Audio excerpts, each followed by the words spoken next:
Hello class 7 students, welcome to the history class. Today we are going to start with chapter 1 of our history book, which is the medieval period.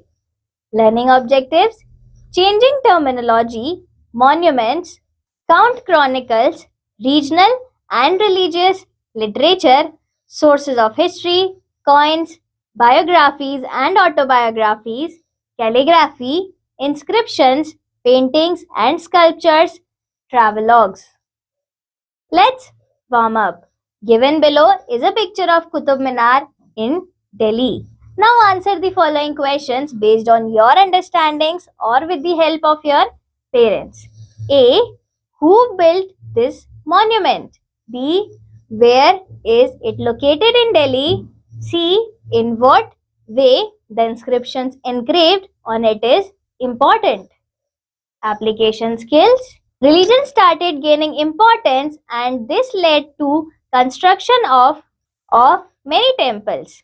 Brahmins started gaining importance as they were considered the intermediaries between God and man. They started gaining control over society as they were the ones who had knowledge and wisdom and were in great demand. New deities came to be worshipped. Gradually, the traders and other travelers from the Arab world brought cultural changes with them. Islam found a foothold and believers of Islam also settled in the Indian regions.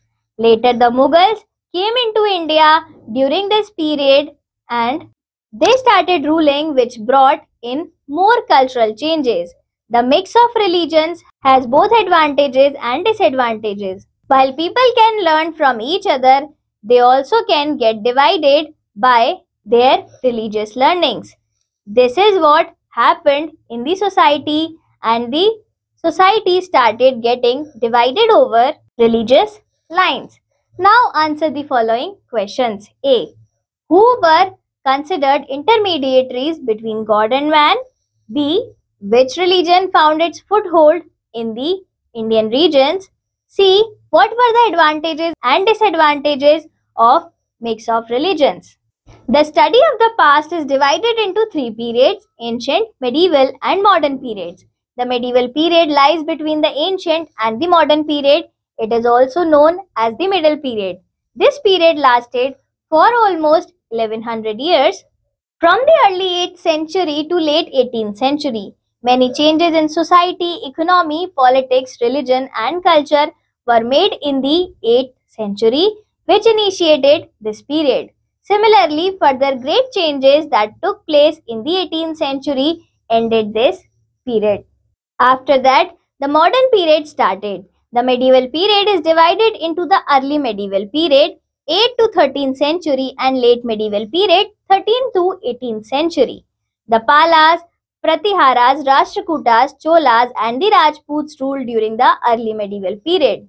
The Turks, Afghans and the Mughals ruled during the late medieval period.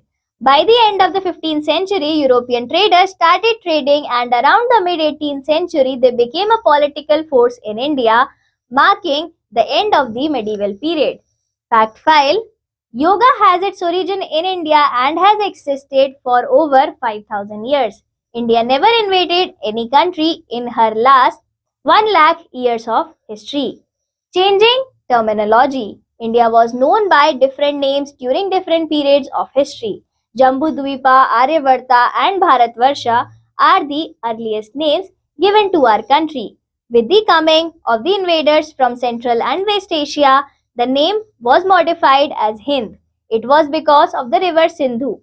The Sanskrit word Sindhu was pronounced Hindu in Persian.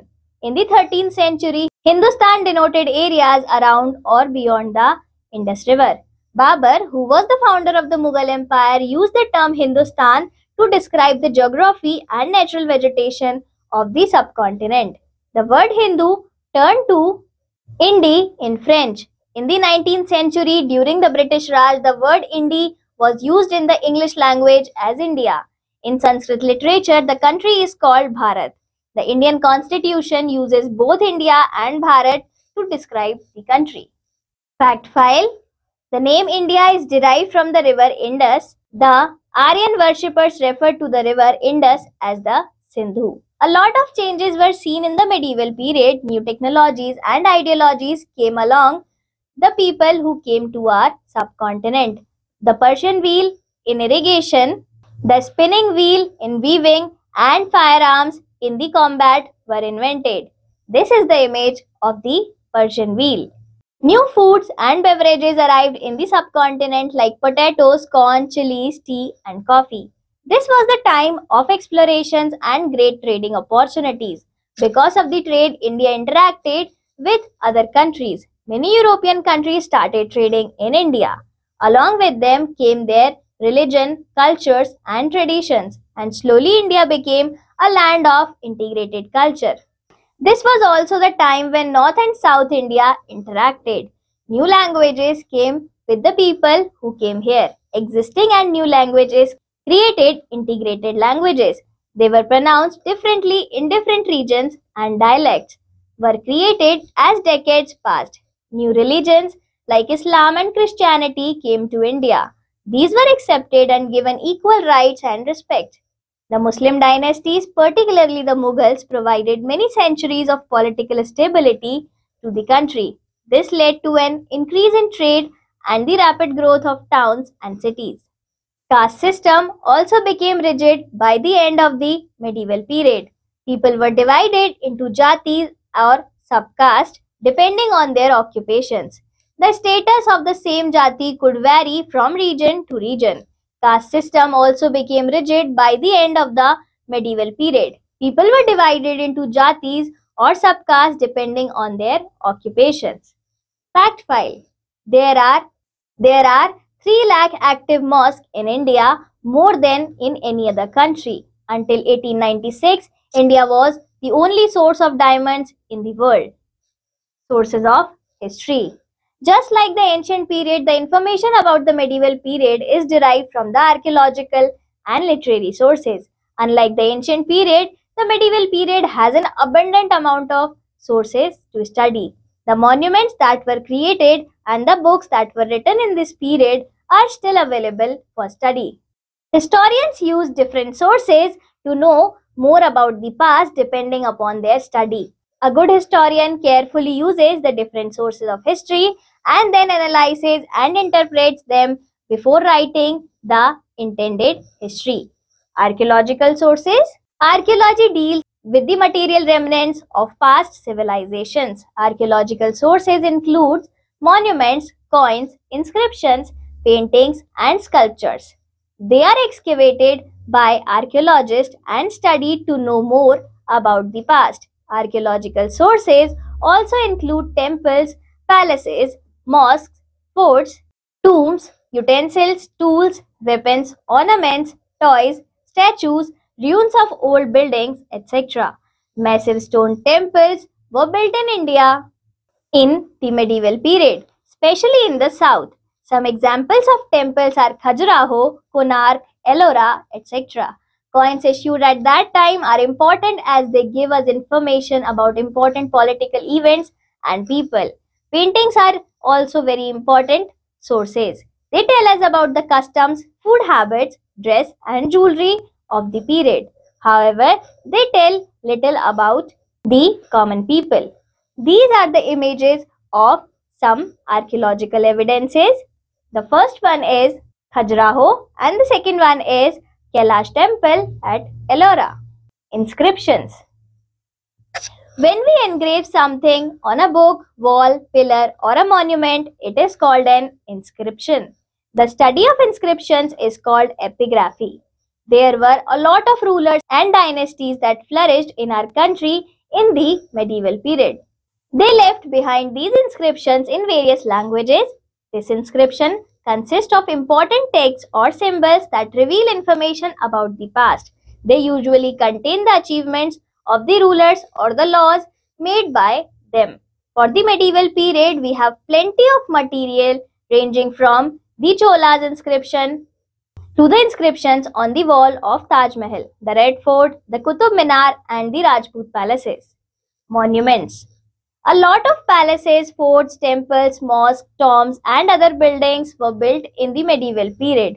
These buildings tell us about the architectural styles used by the people who built them. The Muslims used the minarets and domes in their buildings, which can be seen in many monuments made in the Mughal period. Some famous monuments of the medieval period are Purana Killa, the Red Fort, and the Jama Masjid in Delhi, the Taj Mahal in Agra, the Brihadeshwar Temple in Thanjavur, the Hawa Mahal in Jaipur, etc. These buildings tell us about the advancement in technology and engineering of that time. These are the images of some monuments. This one is Purana Killa, Jama Masjid in Delhi, Taj Mahal in Agra, and Brihadeshwar Temple. Coins. Coins were made and used after certain progress was made in human history. Coins were used in trading and often had the image of the ruler that issued these coins. By this, we can know about the names of the kings or the queens and the dates when they were issued. Different empires started creating their own coins. Sometimes the coins of a particular kingdom are found in several places, showing that all those places were a part of that kingdom or they had trade relations with them. The study of coins is called numismatics. Paintings and sculptures. There are many beautiful paintings and sculptures that belong to the medieval period. The paintings were made for the rulers to please them. This is the reason why most of the paintings made in this period had court scenes, palace scenes, hunting scenes, mythological tales, etc. Many styles of miniature paintings evolved during this period, which can be seen in painting of the Mughal Empire as they enjoyed and appreciated art. The sculptures made in the medieval period are also figures of kings, queens, gods, and goddesses. These sculptures were made of bronze, stone, or wood. The most famous sculpture of the medieval period is the dancing Shiva Nataraj made during the Chola Empire, and this is the image of statue of Nataraj. In the Louvre, Amir Khusro's childhood name was Abdul Hasan Yamin Uddin Khusro. He had written more than 4 lakh couplets. He became a disciple of Sheikh Nizamuddin Aulia. Fact file: the world's first granite temple is the Brihadeshwar Temple in Tamil Nadu. The top of the temple is made from a single 80-ton piece of granite. The temple was built in just 5 years between 1004 CE and 1009 CE during the reign of Rajaraja Chola. Literary sources. The main sources of the history of the ancient period were archaeological sources. But in the medieval period, the use of paper became common and hence we have plenty of literary sources from the medieval period. The use of paper displayed other sources of information. People used it to write court chronicles, biographies, autobiographies, travelogues, holy texts, teachings of saints, petitions, judicial records, accounts, taxes, and other regional and religious literature. These manuscripts, books, and scrolls are available as archival records in museums and libraries in India and abroad. Court Chronicles. Court historians and poets wrote the history of rulers or the ruling dynasties. Such textual records are called court chronicles. Most kings had chroniclers who wrote for them. These chroniclers used to flatter the kings and hence some of these accounts may be exaggerated to a degree. Still, these are considered as a useful source to know about the courts of the kings, the events, laws, and military tactics, etc. Some famous court chronicles of the medieval period are: number 1, Raj Tarangini written by Kalhana is a history of the kings of Kashmir. Tarikh-e-Firuz Shahi written by Ziauddin Barani describes the reign of Firuz Shah Tughlaq. Khazai-ul-Futuh and Tughlaq-Nama were written by Amir Khusro, deal with the reign of Khiljis and Tughlaqs respectively. Tabaqat-e-Nasiri by Minhaj-e-Siraj gives us information about the Delhi Sultanate. N.A. Akbari and Akbarnama by Abul Fazi are two important works dealing with Akbar's reign, biographies and autobiographies. Some kings wanted the world after them to to know about their extraordinary life and events. These kings used to employ a worthy writer, as not all the kings knew how to read and write. Some biographies of the medieval period are as follows. Prithviraj Raso by Chand Bardai describes the life and adventures of the Chauhan ruler Prithviraj Chauhan. Humayunama by Gulbadan Begum gives a lot of information about the reign of the Mughal Emperor Humayun. Akbarnama by Abul Fazi describes the events of Emperor Akbar's reign. Some kings knew how to read and write and they wrote their autobiographies. However, they were assisted by talented writers and poets for a beautiful representation of the events. Some autobiographies of the medieval period are as follows. Futuhat-e-Firuz Shahi by Firuz Shah Tughlaq, Babarnama by Babar, Tuzuk-e-Jahangiri by Emperor Jahangir. Travelogues. Many foreign travelers and scholars visited India during the medieval period. These travelers visited different palaces, met different people, and sometimes travelers visited different places, met different people, and sometimes also visited the courts of the kings. They wrote a detailed account of their experiences in India. These writings are called travelogues. Historians trust these writings as they are an unbiased account of a king's reign. These accounts give information from the kings to the common people living in their kingdom. Some of the early travelers who wrote travelogues are Al-Burani, Al-Bruni, who visited India in the 11th century CE, wrote extensively about Indian people in his book Tahqiq-e-Hind. Ibn Battuta, who came from Morocco, wrote the Rihla Travels, which gives a lot of information about the geography of India. Abdul Razak, who was sent by the ruler of Persia to the kingdom of Vijayanagar, also wrote and shared his experiences. Regional and religious literature. As we move from the early medieval period to the late medieval period, we see a lot of changes in the literature on the Indian subcontinent.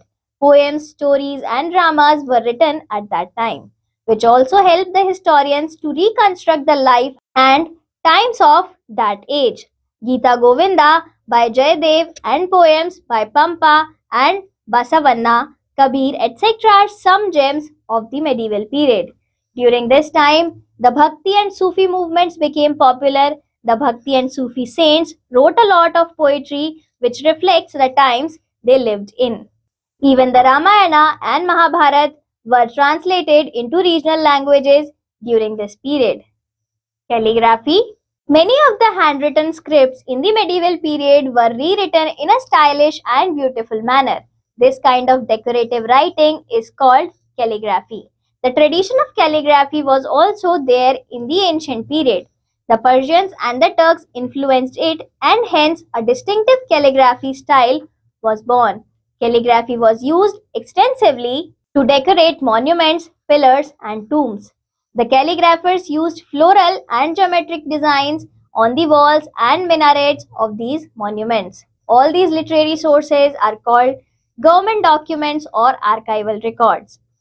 It is because they relate to certain dynasties of medieval India, which is a part of Indian history. These documents include royal orders, treaties between kingdoms, revenue records, etc.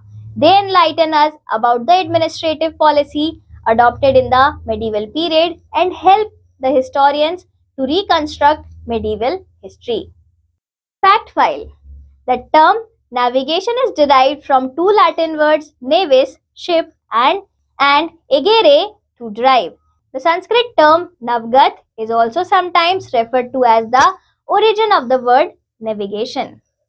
Value and life skills. Taj Mahal is an immense tomb of white marble built in Agra between 1631 and 1648 by the order of the Mughal Emperor Shah Jahan.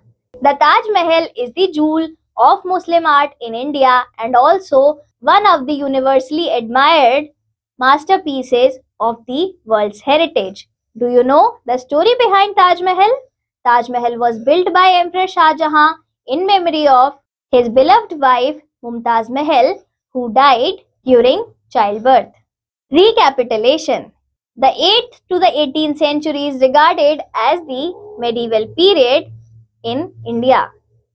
During this period, there was an integration of two cultures, Indian and Islamic. India was known by different names at different points of time in history. New terms such as Hind or Hindustan were used to describe the subcontinent during this period. The medieval period was characterized by the growth of an Indian culture, many centuries of stability, greater contacts between India and the other parts of the world, largely through trade, and the growing popularity of Bhakti and Sufi movements. A variety of archaeological and literary sources are available on the medieval period.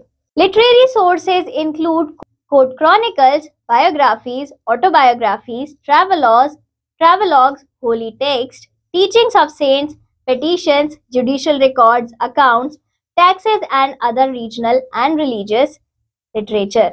Early people settled near the rivers to use the resources of river, and it also helped in trade settlements. That's all for today, class. Let's meet again in the next chapter.